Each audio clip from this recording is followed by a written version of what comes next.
Je suis Fawzi Nachachibi, je suis directeur de recherche à INRIA de Paris et je dirige une équipe de recherche qui s'appelle RITS pour robotique et système de transport intelligent.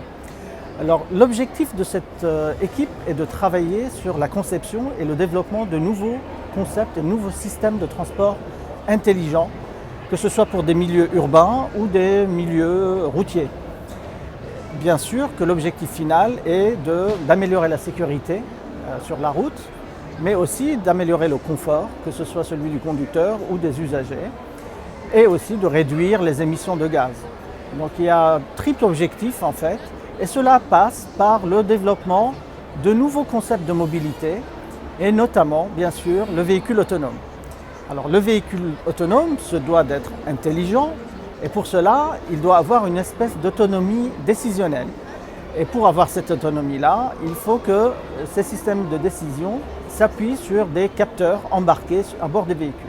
Donc le travail de tous les jours, le travail de nos chercheurs, est dans un premier temps de traiter les données capteurs pour améliorer la compréhension de la scène routière et ainsi développer des systèmes qui vont décider des manœuvres et des actions à entreprendre par le véhicule autonome.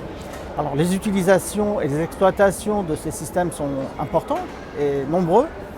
Par exemple, la mobilité en ville ou alors sur des sites privés, sur des campus, où les véhicules autonomes pourront remplacer des services qui s'appuient sur l'humain.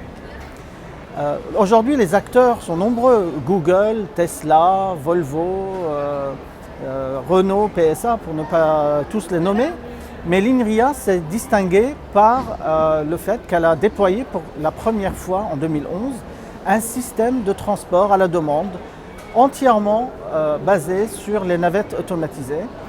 Des navettes qui n'ont ni conducteur à bord, ni pédale, ni volant, et qui ne s'appuient que sur ces capteurs et sur l'intelligence embarquée pour interagir avec l'environnement et naviguer de manière autonome.